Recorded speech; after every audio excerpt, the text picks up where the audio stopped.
നമ്മളൊരു fact check നടത്തുകയാണ്. ബംഗ്ലാദേശിൽ ഹിന്ദുക്കൾ നേരിടുന്നത് എന്തൊക്കെയാണ്, സോഷ്യൽ മീഡിയയിൽ കാണുന്ന വാർത്തകളൊക്കെ ശരിയാണോ എന്നൊക്കെ. ആകാശ് ബാനർജിയുടെ വീഡിയോയുടെ മലയാളം പരിഭാഷയാണിത്. കാരണം നമുക്കറിഞ്ഞുകൂടാ ബംഗ്ലാദേശിൽ എന്താണ് നടക്കുന്നതെന്ന്. അപ്പൊ അവിടെ എന്ത് നടക്കുന്നു എന്ന് നമുക്ക് വിശ്വാസമുള്ളവർ പറയുന്നത് വിശ്വസിക്കുകയാണ് നമ്മുടെ മുന്നിലുള്ള വഴി. അപ്പൊ നമുക്ക് ഫാക്ട് ചെക്ക് തുടങ്ങാം. കുറെ നാളുകളായിട്ട് സോഷ്യൽ മീഡിയയിലും ചില ന്യൂസ് ചാനലുകളിലും കാണുന്നത് ഷെയ്ഖ് ഹസീന ബംഗ്ലാദേശ് വിട്ടതോടെ രാജ്യത്ത് ഹിന്ദുക്കളുടെ വംശഹത്യ നടന്നുകൊണ്ടിരിക്കുന്നു എന്നാണ്. ബംഗ്ലാദേശിലെ പട്ടാളത്തിനോ ഇന്ത്യൻ സർക്കാരിനോ ഇവരെ തടയാൻ കഴിയുന്നില്ല.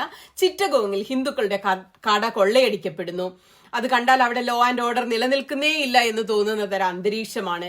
ഹിന്ദു ക്ഷേത്രങ്ങൾ ടാർഗറ്റ് ചെയ്യപ്പെടുന്നു, ഹിന്ദുക്കളുടെ കടകൾ കത്തിക്കുന്നു. ഹിന്ദു ക്രിക്കറ്റർ ലിട്ടൺ ദാസിന്റെ വസതി അക്രമികൾ കത്തിച്ചു എന്ന് സോഷ്യൽ മീഡിയ പ്രചരിപ്പിക്കുന്നു. ഇന്ത്യയിലെ പോലെ തന്നെ ബംഗ്ലാദേശിലും ക്രിക്കറ്റിന് ഭയങ്കര പ്രചാരമുള്ള ഒരു നാടാണ്. അപ്പൊ അതുകൊണ്ട് തന്നെ ഇതൊരു ഞെട്ടിപ്പിക്കുന്ന വാർത്തയായിട്ടാണ് മനുഷ്യർക്ക് ഫീൽ ചെയ്തത്.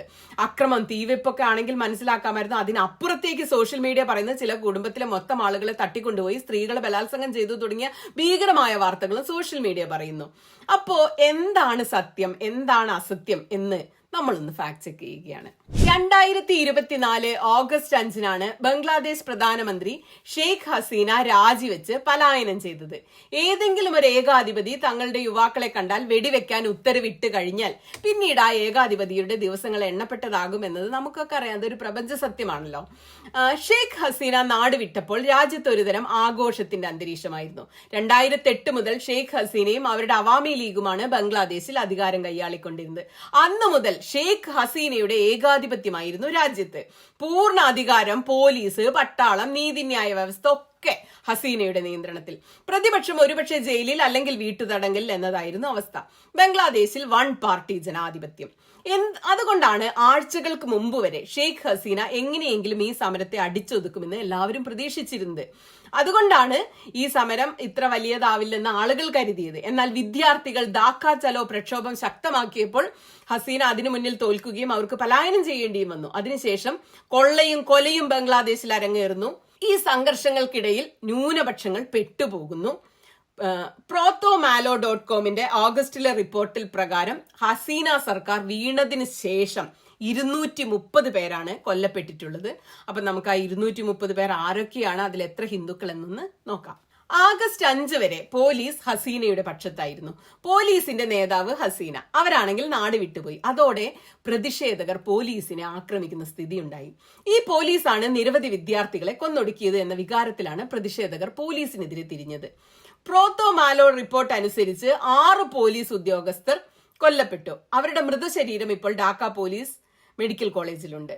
റിപ്പോർട്ട് അനുസരിച്ച് പ്രതിഷേധകർ ഈ പോലീസുകാരെ ക്രൂരമായി മർദ്ദിച്ചു തന്നെയാണ് കൊലപ്പെടുത്തിയിട്ടുള്ളത്. ഇതുപോലെ നിരവധി അക്രമ സംഭവങ്ങൾ റിപ്പോർട്ട് ചെയ്യപ്പെടുന്നുണ്ട്. അവാമി ലീഗിന്റെ നേതാക്കളെയും പ്രവർത്തകരെയും പ്രതിഷേധകർ ലക്ഷ്യമിട്ടിരുന്നു. ഡെയിലി സ്റ്റാർ റിപ്പോർട്ട് ചെയ്യുന്നത് ഷാത്കിറയിൽ അക്രമാസക്തരായ അക്രമികൾ അവാമി ലീഗിന്റെ നേതാവ് സാക്കിർ ഹുസൈന്റെ വസതി ആക്രമിച്ച് അദ്ദേഹത്തെ മർദ്ദിച്ച് അവശനാക്കി എന്നാണ്. സാക്കിർ അക്രമികൾക്ക് നേരെ വെടിയുതിർത്തപ്പോൾ 2 പ്രതിഷേധകരുടെ ജീവനും പോയി. എന്നാൽ അവസാനം ആൾക്കൂട്ടം സാക്കിർ ഹുസൈനെ വളഞ്ഞിട്ട് മർദ്ദിച്ച് കൊന്നു. അവാമി ലീഗിനെയും ഹസീന അനുകൂല നേതാക്കളെയും ഇതുപോലെ ലക്ഷ്യമിട്ട നിരവധി സംഭവങ്ങളാണ് വാർത്തകളിൽ കാണുന്നത്. അങ്ങനെയൊന്നും സംഭവിക്കാനേ പാടില്ലാത്തതാണ്, പക്ഷെ അത് സംഭവിച്ചു. ഇത്തരത്തിൽ എത്ര അക്രമങ്ങൾ നടന്നു എന്ന് കണ്ടുപിടിക്കാൻ പോലും ബുദ്ധിമുട്ടുള്ള രീതിയിലാണ് ബംഗ്ലാദേശിൽ അക്രമങ്ങൾ അരങ്ങേറുന്നത്. മാധ്യമ പ്രവർത്തകർ അവരുടെ കഴിവിന്റെ പരമാവധി പ്രയത്നിക്കുന്നുണ്ടെങ്കിലും വ്യാജ വാർത്തകൾ അത്രയേറെ പരക്കുന്നത് കൊണ്ട് വ്യക്തമായ കണക്കുകൾ കിട്ടാൻ നല്ല ബുദ്ധിമുട്ടാണ്. അപ്പൊ നമുക്ക് തോന്നാം, പട്ടാളം എന്തുകൊണ്ടാണ് ഈ സാഹചര്യത്തിൽ പൂർണ്ണമായൊരു നിയന്ത്രണം ഏറ്റെടുത്ത് രാജ്യത്ത് സമാധാനം പുനഃസ്ഥാപിക്കുന്നില്ലെന്ന്. 2 ദിവസം കൊണ്ട് ബംഗ്ലാദേശിന്റെ ഓരോ കോണിലും ചെന്ന് തങ്ങളുടെ സാന്നിധ്യം ഉറപ്പാക്കി അവിടെ സമാധാനം സ്ഥാപിക്കാനുള്ള ക്ഷമതയൊന്നും ബംഗ്ലാദേശ് പട്ടാളത്തിനില്ല. ഇത്രയും വലിയ ആക്രമണങ്ങളെ നിയന്ത്രിക്കാൻ പട്ടാളത്തിന് എളുപ്പമല്ല. ഈ അധികാരശൂന്യത മുതലെടുത്ത് അക്രമി സംഘങ്ങൾ രാജ്യത്തെ ഹിന്ദുക്കളടക്കമുള്ള ന്യൂനപക്ഷങ്ങളെയും വെറുതെ വിടുന്നില്ല, അവരെയും ആക്രമിക്കുകയാണ്. ഹിന്ദുക്കളുടെ മേലുള്ള ആക്രമണങ്ങളുടെ വാർത്തകൾ ഓഗസ്റ്റ് 5 തന്നെ കേട്ടു തുടങ്ങി. അതായത് അവാമി ലീഗ് നേതാക്കളെ അക്രമികൾ ലക്ഷ്യമിട്ടപ്പോൾ അതിൽ ഹിന്ദു നേതാക്കളും പെട്ടുപോയി എന്നാണ് ഒരു ഭാഷ്യം. പക്ഷെ ബംഗ്ലാദേശിൽ ഹിന്ദുക്കളെ അവരുടെ രാഷ്ട്രീയ കാഴ്ചപ്പാടിന്റെ പേരിലല്ല, മറിച്ച് മതത്തിന്റെ അടിസ്ഥാനത്തിലാണ് ടാർഗറ്റ് ചെയ്ത് എന്നതിന് യാതൊരു സംശയവുമില്ല. 27 ജില്ലകളിലായി ഹിന്ദു വീടുകളും വ്യാപാര സ്ഥാപനങ്ങളും എല്ലാം ആക്രമിക്കപ്പെട്ടു എന്നാണ് ഡെയിലി സ്റ്റാർ റിപ്പോർട്ട് ചെയ്യുന്നത്. അക്രമങ്ങളെല്ലാം ഷെയ്ഖ് ഹസീന രാജ്യം വിട്ട് ഓഗസ്റ്റ് 5 തന്നെ ആരംഭിച്ചിരുന്നു എന്നാണ് റിപ്പോർട്ടുകൾ വ്യക്തമാക്കുന്നത്. അതായത് ചിലരെങ്കിലും അവസരം മുതലെടുക്കുന്നുണ്ട്. ചില ജില്ലകളിൽ ഹിന്ദുക്കളുടെ വീടുകൾ കൊള്ളയടിക്കപ്പെട്ടിട്ടുണ്ട്, തകർക്കപ്പെട്ടിട്ടുണ്ട്, ഹിന്ദു വീടുകൾ തീയിട്ട് ചാരമാക്കപ്പെട്ടിട്ടുണ്ട്, ഹിന്ദു ക്ഷേത്രങ്ങൾ തച്ചു തകർത്തിട്ടുണ്ട്. ഇതിനെക്കുറിച്ചൊന്നും ഒരു ചർച്ചയും എവിടെയും കാണുന്നുമില്ല. ബംഗ്ലാദേശിലെ പ്രമുഖ മതന്യൂനപക്ഷ സംഘടനയായ ഓയിക്കോ പുരുഷത്തിന്റെ സീനിയർ ജോയിന്റ് സെക്രട്ടറി മോനീന്ദ്ര കുമാർനാഥ് പറയുന്നത് രാജ്യത്ത് മതന്യൂനപക്ഷങ്ങളെ ആക്രമിക്കാത്ത ഒരിടം പോലും ഇല്ലെന്നാണ്. പ്രത്യേകിച്ചും മതന്യൂനപക്ഷങ്ങളുടെ വ്യാപാര സ്ഥാപനങ്ങളെയാണ് അക്രമികൾ ലക്ഷ്യമിട്ട് തകർത്ത് കളയുന്നത്. അതിനെക്കുറിച്ചുള്ള തുടർച്ചയായ റിപ്പോർട്ടുകളാണ് ഇത്തരത്തിൽ വന്നുകൊണ്ടിരിക്കുന്നത്. ഓഗസ്റ്റ് 6 ദിനാജ്പൂരിലെ ഹിന്ദുക്കളുടെ ഉടമസ്ഥതയിലുള്ള 40 ഷോപ്പുകൾ തകർക്കപ്പെടുകയും കൊള്ളയടിക്കപ്പെടുകയും ചെയ്തു. മെഹർപൂരിൽ 9 ഹിന്ദു വീടുകൾ ആക്രമിക്കപ്പെട്ടു. ഒരു കാര്യം വ്യക്തമാണ്, അവർ ഹിന്ദു ഐഡന്റിറ്റി നോക്കി തന്നെയാണ് ആക്രമിക്കുന്നത്. ശരിയാണ്, വാസ്തവത്തിൽ ഹിന്ദുക്കൾ ആക്രമിക്കപ്പെടുന്നുണ്ട്. പക്ഷെ അതിൽ ചില ചോദ്യങ്ങളുണ്ട്. ഒന്ന്, എത്ര തോതിലാണ് ഹിന്ദുക്കൾ ആക്രമിക്കപ്പെടുന്നത്? ബംഗ്ലാദേശിലെ മൈനോറിറ്റി ഗ്രൂപ്പുകളും പത്രക്കാർക്കും ശരിയായ കണക്കുകൾ വ്യക്തമാക്കാൻ കഴിയുന്നില്ല. ആളുകളെ കൊല്ലുന്നുണ്ടോ, എങ്കിൽ എത്ര പേരെ കൊലപ്പെടുത്തി? അതിന് വ്യക്തമായ ഉത്തരമോ കണക്കോ ലഭിക്കുന്നില്ല. ബംഗ്ലാദേശ് സർക്കാരോ ഇന്ത്യ ഗവൺമെന്റോ ഇക്കാര്യത്തിൽ ഒരു സ്ഥിരീകരണവും നൽകുന്നില്ല. രണ്ടാമത്തെ ചോദ്യം, ആരാണ് അക്രമികൾ, ആരാണ് അക്രമങ്ങൾ നടത്തുന്നത്? അതിനും വ്യക്തമായ ഉത്തരമില്ല. ഈ അക്രമികളെല്ലാം ഏതോ സംഘടനയുടേതാണെന്നും അവരൊക്കെ ആരൊക്കെയാണെന്നും പറയാൻ വളരെ പ്രയാസം. ഇത് പ്രയാസമാവുന്നത് എന്തുകൊണ്ടാണെന്ന് വെച്ചാൽ മറ്റു രാഷ്ട്രീയ പാർട്ടികളായ ജമാഅത്തെ ഇസ്ലാമിയും BNPയുമാണ് ഇതെല്ലാം ചെയ്യുന്നതെന്ന് ഒരാരോപണം. എന്നാൽ അതോടൊപ്പം ചിലർ അവാമി ലീഗിന്റെ നേരെയും വിരൽ ചൂണ്ടുന്നു. കാരണം ഷെയ്ഖ് ഹസീന മതന്യൂനപക്ഷങ്ങളെ സംരക്ഷിച്ചിരുന്നു. എന്നാൽ അവരുടെ അഭാവത്തിൽ എന്താണ് നടക്കുന്നതെന്ന് കാണിക്കാൻ അവാമി ലീഗ് തന്നെയാണ് ഇന്ത്യക്കാരായ ഹിന്ദുക്കളെ ആക്രമിക്കുന്നതെന്ന് പറയപ്പെടുന്നു. ഷെയ്ഖ് ഹസീന ഇല്ലെങ്കിൽ ഇവിടെ അരാജകത്വം മാത്രമാണ് ഉണ്ടാവുക എന്നാണ് ഇവർ കാണിക്കാൻ ശ്രമിക്കുന്നത്. ഈ വാർത്ത പരക്കുന്നത് ഈ അരാജകത്തിനിടയിൽ ബംഗ്ലാദേശിൽ തിരഞ്ഞെടുപ്പ് പ്രഖ്യാപിക്കുകയാണെങ്കിൽ ഷെയ്ഖ് ഹസീന രാജ്യത്ത് മടങ്ങി വന്ന് തിരഞ്ഞെടുപ്പിൽ മത്സരിക്കുമെന്നാണ്. പക്ഷേ അതിനു മുമ്പ് 2 കാര്യങ്ങൾ നമുക്ക് സ്ഥിരീകരിക്കേണ്ടതുണ്ട്. എന്തായാലും ബംഗ്ലാദേശ് ആർമിയല്ല ഹിന്ദുക്കളെ ആക്രമിക്കുന്നത്. അവർ ഹിന്ദുക്കളെ രക്ഷിക്കാൻ നോക്കുകയാണ്. അവിടെ ആർമി ശക്തമാണ്. അപ്പൊ പിന്നെ ഹിന്ദുക്കൾക്ക് എന്തു സംഭവിക്കുമെന്നത് മിലിറ്ററി എങ്ങനെ പെരുമാറുന്നു എന്നതിനെ അനുസരിച്ചിരിക്കും. ഓഗസ്റ്റ് 5 ധാക്കയിലെ ഷരിയത്പൂരിലെ മാനസ് ബാഡി ക്ഷേത്രം കലാപകാരികൾ ആക്രമിച്ച് അവിടുത്തെ പ്രതിഷ്ഠയായ രാധാകൃഷ്ണ വിഗ്രഹം തല്ലി തകർത്ത് ക്ഷേത്രം കത്തിച്ചു. ക്ഷേത്രം കമ്മിറ്റിയുടെ ജനറൽ സെക്രട്ടറിയായ ഗോബിന്ദോ ചക്രവർത്തി ഡെയിലി സ്റ്റാറിനോട് പറയുന്നത് ക്ഷേത്രം നശിപ്പിച്ചതിന് ശേഷം അവർ ഞങ്ങളുടെ വീടുകൾ വളഞ്ഞ് ആക്രമിക്കാൻ എത്തിയെന്നാണ്. ആർമി വന്നാണ് രക്ഷപ്പെടുത്തിയതെന്ന്. അപ്പോൾ ഇത്തരം സംഭവങ്ങളെ നിയന്ത്രിക്കാൻ ആർമി ശ്രമിക്കുന്നുണ്ട് എന്നാണ്. പക്ഷെ അവർക്ക് എല്ലാം നിയന്ത്രിക്കാനാകുന്നില്ല.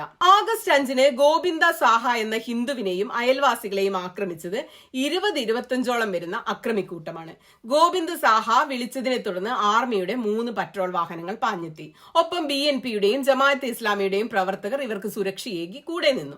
എന്നാലും ഇതെല്ലാം സംഭവിക്കുമ്പോൾ തങ്ങൾക്ക് സുരക്ഷിതരാണെന്ന ബോധം എങ്ങനെയാണ് ഉണ്ടാവുക എന്നാണ് ഗോവിന്ദ് സാഹ ചോദിക്കുന്നത്.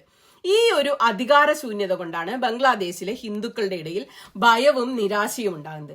കൊള്ളയും കവർച്ചയും അക്രമവും ഒക്കെ നിരന്തരം നടക്കുന്നതുകൊണ്ട് എല്ലാ ബംഗ്ലാദേശികളിലും ഭയമാണ് നിഴലിക്കുന്നത്. ജനം ഭയന്നിട്ട് രാത്രിയിൽ ഉറങ്ങുന്നത് പോലുമില്ല. ലോ ആൻഡ് ഓർഡർ വീണ്ടും പഴയതുപോലെ ആകാതെ ആർക്കും സമാധാനമില്ല. പക്ഷേ ഒരു കാര്യത്തിൽ തർക്കമില്ല, ബംഗ്ലാദേശിലെ ഏറ്റവും മോശം അവസ്ഥ ഇപ്പോൾ അനുഭവിക്കുന്നത് അവിടുത്തെ ഹിന്ദുക്കളും മതന്യൂനപക്ഷങ്ങളുമാണ്. അത് ബംഗ്ലാദേശിന് വളരെ നാണക്കേടുണ്ടാക്കുന്ന കാര്യമാണ്. സ്ഥിരീകരിക്കേണ്ട മറ്റൊരു കാര്യം, ഇത്രയും സംഘർഷഭരിതമായ ഒരു സാഹചര്യത്തിലും 4 കാശുണ്ടാക്കാൻ വേണ്ടി വ്യാജ വാർത്തകൾ പടച്ചുവിടുന്നവരെ പറ്റിയാണ്.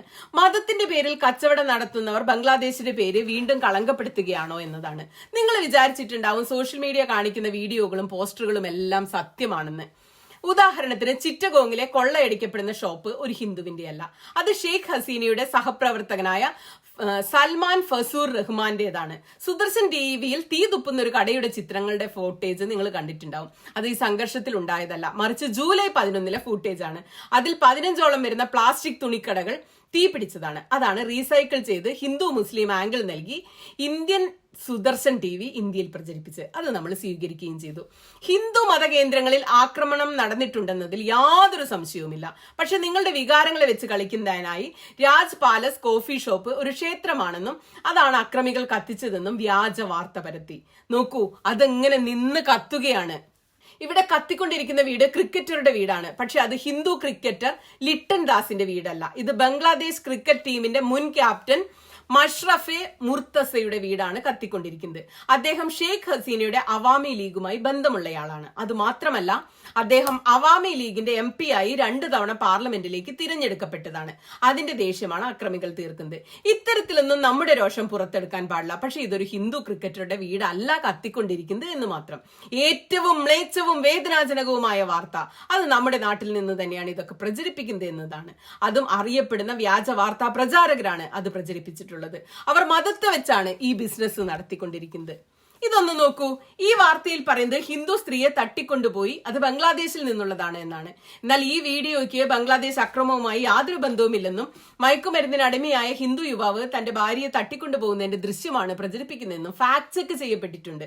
ഇത് 6 മാസം മുമ്പുള്ള ഒരു വീഡിയോ ആണ്. ഹിന്ദു സ്ത്രീകളുടെ മാസ് റേപ്പ് എന്ന പേരിൽ പ്രചരിക്കുന്ന ക്ലിപ്പാണ് ഏറ്റവും വേദനാജനകം. ഇത് 2020 നടന്നൊരു സംഭവത്തിന്റെ വീഡിയോ ആണ്. അതിൽ ഏറ്റവും നാണക്കേട് എന്താണെന്ന് വെച്ചാൽ ഇത് ബാംഗ്ലൂരിൽ നടന്ന സംഭവമാണ്. ഹിന്ദു കുടുംബത്തെ കൊന്നു എന്ന് പറയുന്ന സംഭവം കുറിച്ചാണെങ്കിൽ ഒരു സംഭവം ഉണ്ടായിട്ടുണ്ട്. പക്ഷെ അത് കഴിഞ്ഞ മാസമാണ്. പക്ഷെ കൊല്ലപ്പെട്ട കുടുംബം മുസ്ലിം കുടുംബമായിരുന്നു. ബംഗ്ലാദേശിലെ മൗലവി ബസാർ ജില്ലയിൽ നിന്ന് വന്ന വാർത്ത അടുത്തിടെ നടന്നതാണ്. പക്ഷെ പ്രശ്നം എന്താണെന്ന് വെച്ചാൽ ഇതൊരു ഹിന്ദു ഫാമിലിയെ കല്ലെറിയുന്നതല്ല. അവിടെ ഹിന്ദു സ്ത്രീ ബലാത്സംഗം ചെയ്യപ്പെട്ടിട്ടില്ല. തടാകത്തിൽ കല്ലെറിഞ്ഞ് ആൾക്കൂട്ടം മുക്കിക്കളയുന്ന ഈ മനുഷ്യൻ അവിടുത്തെ മുനിസിപ്പാലിറ്റി മേയറാണ്, മുസ്ലിമാണ്, അവാമി ലീഗിന്റെ ജനറൽ സെക്രട്ടറിയാണ്. പ്രതിഷേധകർ തങ്ങളുടെ ദേഷ്യം ഇത്തരത്തിൽ അദ്ദേഹത്തോട് പ്രകടിപ്പിക്കുകയാണ്. ഇതുപോലത്തെ എത്രയെത്ര ക്ലിപ്പുകൾ നിങ്ങൾക്ക് വാട്സാപ്പിലൂടെ കിട്ടിയിട്ടുണ്ടാവും. ഉദാഹരണത്തിന് മുഖം ടേപ്പ് കൊണ്ട് വരിഞ്ഞു കെട്ടി കൈകൾ പുറകിൽ കെട്ടിയിട്ട പെൺകുട്ടിയുടെ ചിത്രം. വാർത്തയിൽ പറയുന്നത് അവരെ കൊല്ലാനുള്ള തയ്യാറെടുപ്പാണെന്നാണ്. പക്ഷെ പെൺകുട്ടി സ്വയം വായ കെട്ടി തന്റെ യൂണിവേഴ്സിറ്റിക്കെതിരെ നടന്ന സമരത്തിന്റെ ഫയൽ ചിത്രമാണ് നിങ്ങളെ വികാരങ്ങൾ ഉണർത്താൻ വേണ്ടി ഉപയോഗിച്ചിട്ടുള്ളത്. ബംഗ്ലാദേശിൽ അരാജകത്വം വാഴുകയാണെന്നും ഇവിടെ ഹിന്ദുക്കൾക്ക് വളരെ മോശം ദിവസങ്ങളാണെന്നും കാണിക്കാൻ വേണ്ടി AI-യുടെ സഹായവും ഉപയോഗിച്ചിട്ടുണ്ട്. ഹിന്ദുക്കളുടെ മേൽ അക്രമങ്ങൾ നടക്കുന്നുണ്ട്, അതിൽ സംശയമൊന്നുമില്ല. അവാമി ലീഗിന്റെ പ്രവർത്തകർക്ക് നേരെയും പ്രതികാര അക്രമങ്ങൾ നടക്കുന്നുണ്ട്. നടക്കാൻ പാടില്ലാത്തതാണ്, പക്ഷെ നടക്കുന്നുണ്ട്. പക്ഷെ അതിനേക്കാളൊക്കെ ഭീകരം നമ്മുടെ നാട്ടിലെ ഈ ഡിജിറ്റൽ തീവ്രവാദികൾ ഈ അക്രമങ്ങളെ മറ്റൊരു തരത്തിൽ കാണിക്കാൻ തീരുമാനിച്ചുറച്ചിരിക്കുന്നു എന്നതാണ്. അത് പക്ഷേ ആത്യന്തികമായി ബംഗ്ലാദേശിലെ ഹിന്ദുക്കൾക്ക് തന്നെ അപകടമുണ്ടാക്കുന്നതാണ്. കാരണം കൂട്ടക്കൊലയും കൂട്ടബലാത്സംഗവും ശരിക്കും നടക്കുന്നുണ്ടെങ്കിൽ നിങ്ങൾക്ക് തോന്നുന്നുണ്ടോ മോദിയും ഷായും ജയശങ്കറും വെറുതെ ഇരിക്കുമെന്ന്? ഒന്നുമില്ലെങ്കിൽ അവർക്കിതൊരു രാഷ്ട്രീയ ആത്മഹത്യയായിരിക്കും. ജയശങ്കർ പാർലമെന്റിൽ ബംഗ്ലാദേശിനെ കുറിച്ച് പറഞ്ഞപ്പോൾ ന്യൂനപക്ഷങ്ങളുടെ സുരക്ഷയെക്കുറിച്ച് മാത്രമേ പറഞ്ഞുള്ളൂ. രാജ്യത്തെ ഇടക്കാല പ്രധാനമന്ത്രി മുഹമ്മദ് യൂനിസിന് സന്ദേശം അയച്ചപ്പോൾ മോദിയും കൂട്ടക്കൊലയെക്കുറിച്ചോ കൊലപാതകങ്ങളെക്കുറിച്ചോ ബലാത്സംഗത്തെക്കുറിച്ചോ സൂചിപ്പിച്ചില്ല. എന്തുകൊണ്ട് പറഞ്ഞില്ല? കാരണം അവർക്കറിയാം നുണ കൊണ്ട് രാജ്യത്ത് രാഷ്ട്രീയം കളിക്കാമെന്ന്, ജനങ്ങളുടെ വികാരങ്ങളെ വെച്ച് കളിക്കാമെന്ന്. പക്ഷേ ഇതൊരു നയതന്ത്ര പ്രശ്നമായാൽ ബംഗ്ലാദേശിലുള്ള ഹിന്ദുക്കൾക്ക് അത് കൂടുതൽ അപകടമുണ്ടാക്കും. ഇതാണ് ആകാശ് ബാനർജിയുടെ വീഡിയോയുടെ ഒരു ഭാഗം. പിന്നെ ബാക്കിയുള്ള ഭാഗത്ത് മുഹമ്മദ് യൂനിസിനെ കുറിച്ചും അവിടെ വരാൻ പോകുന്ന ഭരണാധികാരി അങ്ങനത്തെ കാര്യങ്ങളാണ്. അപ്പോൾ ഇത്രയൊക്കെയാണ് സത്യാവസ്ഥ.